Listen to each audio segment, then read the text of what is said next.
सोनीपत के सेक्टर 7 स्थित स्वर्ण कमल कार्यालय में आज पंडित दीनदयाल उपाध्याय की मूर्ति स्थापना एवं मीटिंग का आयोजन किया गया। कार्यक्रम में हरियाणा भाजपा के प्रदेश अध्यक्ष मोहनलाल बडौली ने पंडित दीनदयाल उपाध्याय की प्रतिमा का विधिवत अनावरण किया। इस मौके पर पार्टी द्वारा एक महत्वपूर्ण प्रेस वार्ता का भी आयोजन किया गया, जिसमें प्रदेश अध्यक्ष मुख्य वक्ता के रूप में उपस्थित रहे। प्रेस वार्ता के दौरान मोहनलाल बडौली ने कहा कि प्रदेश सरकार पंडित दीनदयाल उपाध्याय के अंत्योदय और एकात्म मानववाद के सिद्धांतों पर कार्य कर रही है। उन्होंने कहा कि सरकार का लक्ष्य अंतिम पंक्ति में खड़े व्यक्ति तक योजनाओं का लाभ पहुंचाना है। वहीं विपक्ष द्वारा प्रदेश की कानून व्यवस्था पर उठाए जा रहे सवालों का जवाब देते हुए उन्होंने कहा कि प्रदेश में सक्रिय गैंग्स के पीछे कांग्रेस की भूमिका रही है। प्रदेश अध्यक्ष ने आगामी नगर निगम चुनावों में नए चेहरों को मौका देने की बात कही। साथ ही उन्होंने यह भी कहा कि आने वाले प्रदेश सरकार के बजट में सभी वर्गों के हितों को ध्यान में रखते हुए योजनाएं शामिल की जाएंगी। कार्यक्रम में सोनीपत प्रभारी सतीश नांदल, जिला अध्यक्ष अशोक भारद्वाज, विधायक निखिल मदान, विधायिका कृष्णा गहलोत, विधायक पवन खरखोदा, पूर्व मेयर राजीव जैन, पूर्व कैबिनेट मंत्री पार्षद पुनीत राय सहित पार्टी के वरिष्ठ नेता और कार्यकर्ता बड़ी संख्या में मौजूद रहे। पत्रकार साथियों का स्वागत, अभिनंदन। और आज भारतीय जनता पार्टी पूरे देश के अंदर पंडित दीनदयाल उपाध्याय जी का जो समर्पण दिवस है, पुण्यतिथि को हम समर्पण दिवस के रूप में मनाने का काम करते हैं। और भारतीय जनता पार्टी जो पहले जनसंघ के रूप में थी, जब जनसंघ की स्थापना हुई उस समय पंडित दीनदयाल उपाध्याय जी संगठन महामंत्री के तौर पर और श्यामा प्रसाद मुखर्जी राष्ट्रीय अध्यक्ष के तौर पर जो जनसंघ से यात्रा शुरू की थी, और पंडित दीनदयाल उपाध्याय जी जनसंघ के राष्ट्रीय अध्यक्ष भी रहे। और पंडित दीनदयाल उपाध्याय जी का जो जीवन है वो खाली एक राजनेता के रूप में नहीं था। उनका जीवन ऋषियों के समान, ऋषि तुल्य जीवन उन्होंने जिया।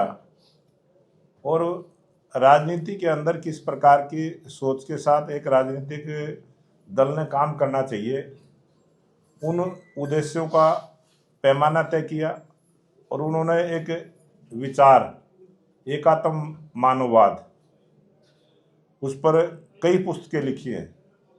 और सरकार की क्या जिम्मेवारी होती है, सरकार ने किस प्रकार से समाज के अंतिम व्यक्ति की चिंता करते हुए काम करना चाहिए, और उसी प्रकार से भारतीय जनता पार्टी की सरकार अंत्योदय की भावना से आज लगातार देश के प्रधानमंत्री नरेंद्र मोदी जी के नेतृत्व में 12 वर्षों से सेवा के कार्य में लगी है। और उससे पहले पूर्व प्रधानमंत्री अटल बिहारी वाजपेयी जी की जो सरकार रही, उन्होंने भी पंडित दीनदयाल उपाध्याय जी के दिखाए गए रास्ते पर चलते हुए देश में बहुत सारे विकास के काम किए थे। और उनका विचार था कि खाली बड़े बड़े महल बन जाएं, ईंटें और सीमेंटों की बड़ी बड़ी इमारतें बन जाए, उससे देश का विकास नहीं होता। देश का विकास होता है विचारधारा से। और विचारधारा होती है कि सबका साथ, सबका विकास, सबका प्रयास और सबके विश्वास के साथ सरकार काम करे।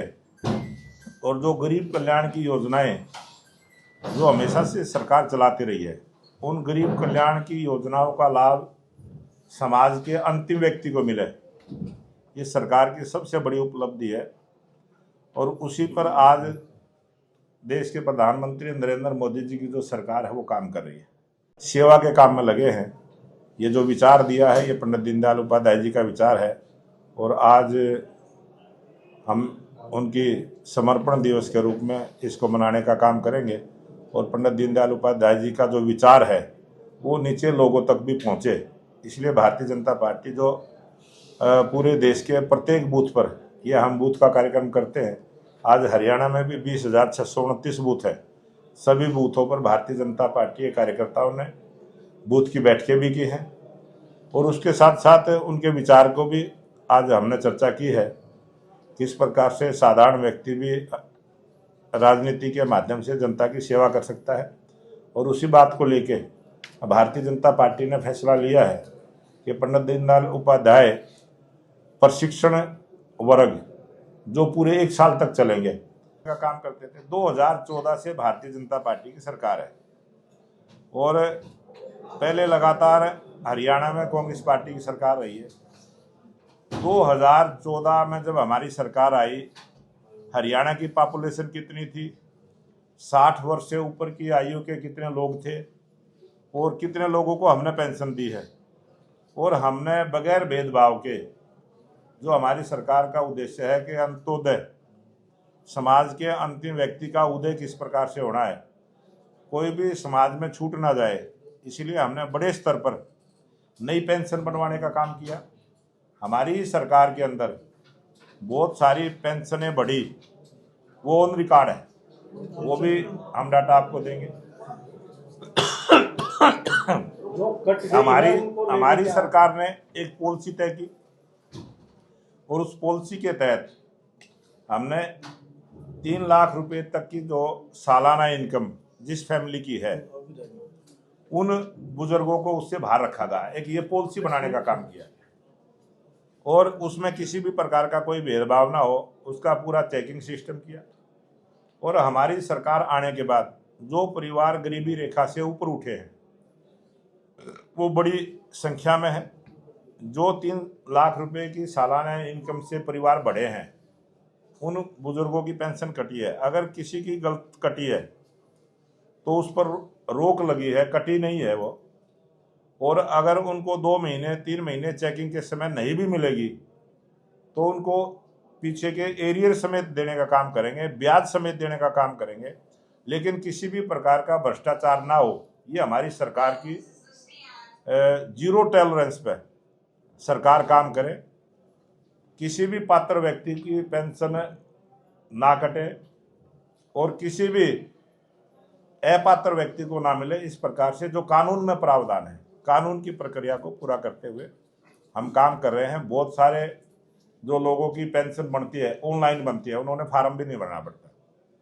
कांग्रेस के समय में लोग धक्के खाते थे और लोग चर्चा करेंगे। आप मीडिया के भाई हैं, आप जाके पता करिए कितना बड़ा भ्रष्टाचार उसमें होता था। 3-3, 4-4 पेंशन रिश्वत के तौर पर देकर लोग पेंशन बनवाने का काम करते थे। ये कांग्रेस के समय की बात है। और जब से भारतीय जनता पार्टी की सरकार बनी है, घर बैठे हम पेंशन देने का काम कर रहे हैं। भूपेंद्र सिंह हुड्डा की बात करें कि लोकसभा में राहुल गांधी को रोकना लोकतंत्र के खिलाफ है। अगर वो कुछ कहना चाह रहे हैं तो बीजेपी के नेता क्यों नहीं सुन रहे, जबकि वो एक किताब ले रहे हैं। जब बीजेपी के सांसद हैं वो 4-4 किताबें लेकर आते हैं तब बोलते हैं। राहुल गांधी जी ने जिस किताब की चर्चा की है और कल राहुल गांधी ने बयान भी दिया है, और जिनका नाम लेके उस किताब की चर्चा की है उन्होंने भी अपनी स्टेटमेंट दी है, वो भी मीडिया के सामने आके दी है।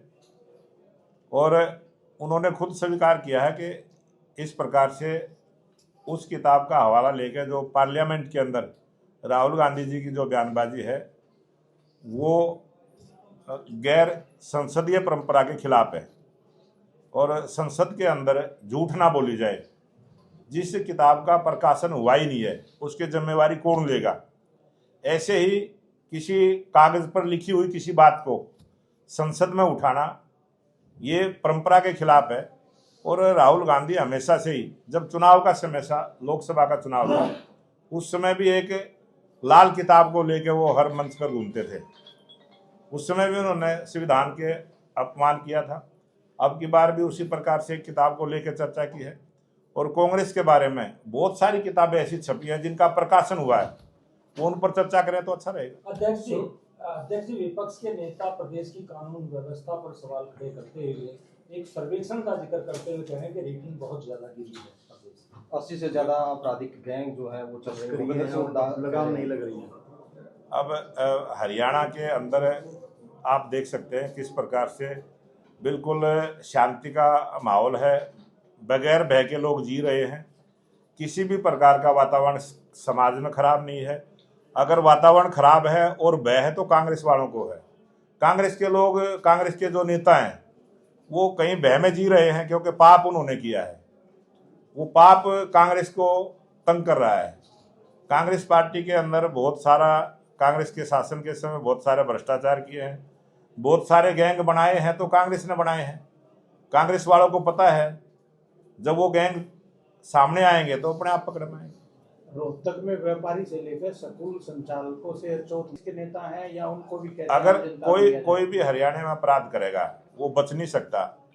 और जितने भी अपराध करने वाले हैं, जिस प्रकार से जितने भी पहले फिरौती मांगी गई है, सब आज जेल के अंदर हैं, कोई भी बाहर नहीं, सब जेल के अंदर। एचपीएससी चेयरमैन पर लगातार सवाल खड़े किए जा रहे हैं। विपक्ष कह रहा है कि हरियाणा को बिहार बनाने का काम कर रही है सरकार। तो बिहार कौन सा खराब है? बिहार तो एक अच्छा शांतिप्रिय प्रदेश है, अच्छा प्रदेश है, तरक्की करने वाला प्रदेश है, बड़ा प्रदेश है और लोकतंत्र की मर्यादाओं में काम करने वाला प्रदेश है। बिहार को वो खराब क्यों बता रहे हैं? वो तो बिहार की जनता जवाब मांग लेगी उनसे। निकाय चुनाव को लेकर बीजेपी की क्या रणनीति है और किस तरह पर बीजेपी अब आगे बढ़ रही है? भारतीय जनता पार्टी आज पूरी तरह से निकाय चुनाव को लेकर पूरी तैयारी में है और 3 निगमों के चुनाव हैं, 1 परिषद का चुनाव है, 3 नगर पालिकाओं के चुनाव है और हमारी चुनाव प्रभारियों की नियुक्ति हो चुकी है। और जो वार्ड स्तर पर भी जो चुनाव लड़ने के इच्छुक कार्यकर्ता हैं, उन सब से हमने नॉमिनेशन मांगे हमारे जिलाध्यक्ष के माध्यम से, और जो हमारे उस चुनाव के प्रभारी बने हैं उनके माध्यम से वो जो अपना नॉमिनेशन करना चाहते हैं, जो चुनाव लड़ना चाहते हैं, ऐसे इच्छुक जितने भी कार्यकर्ता हैं उन सबसे आवेदन हमने मांगे हैं। वो आवेदन देंगे, उनकी फिर छटनी होगी। उसके बाद हमारी एक स्क्रीनिंग कमेटी बनेगी, चुनाव की स्क्रीनिंग कमेटी जिस जिले में जहाँ भी चुनाव है वो वहाँ बैठेगी। उसके बाद हम इस प्रक्रिया को आगे बढ़ाएंगे। प्रदेश का बजट जारी होने वाला है, क्या मानते हैं कि जनता क्या कुछ बड़ा मिलेगा? जब से 2014 से हरियाणा में भारतीय जनता पार्टी की सरकार बनी है और आप आंकड़े देख सकते हैं, लगातार हमने बजट को बढ़ाने का काम किया है और हरियाणा का बजट जो है हर साल बढ़ता है। इस साल भी बजट बढ़ेगा और 20 तारीख से विधानसभा का सत्र चलेगा और ये हरियाणा का बजट हरियाणा की लोगों की भावनाओं के अनुसार बनाने के लिए लोकप्रिय मुख्यमंत्री नायब सिंह सैनी जी ने बहुत सारी बैठकें की हैं। आज हरियाणा का कोई भी वर्ग ये नहीं कह सकता कि मेरे से बजट के बारे में चर्चा नहीं हुई, सलाह नहीं की। इतना भी किया है कि पत्रकारों के साथ भी बजट पर चर्चा की है कि पत्रकार भी बजट कैसा हो, कैसा चाहते हैं। कोई भी वर्ग आज हरियाणा का ऐसा नहीं है, चाहे कर्मचारी है, चाहे किसान है, चाहे महिलाएं हैं, चाहे युवा हैं। यूनिवर्सिटियों में जाके भी युवाओं से भी हमने बजट के ऊपर चर्चा करने का काम किया है और ये हरियाणा का बजट विकसित भारत के संकल्प को पूरा करने वाला बजट होगा। हरियाणा की जनताओं की अपेक्षाओं को पूरा करने वाला बजट होगा और बहुत बढ़िया हरियाणा का बजट आने वाला है। निगम चुनाव में सीटिंग गेटिंग का फार्मूला अपनाएगी पार्टी या नए लोगों को भरोसा करेगी? भारतीय जनता पार्टी हमेशा नए कार्यकर्ताओं को आगे बढ़ने का मौका देती है और अब की बार भी नए लोगों को आगे बढ़ने का मौका भारतीय जनता पार्टी देगी। जगत महान न्यूज के लिए सोनीपत से तेजवीर सिंह की रिपोर्ट।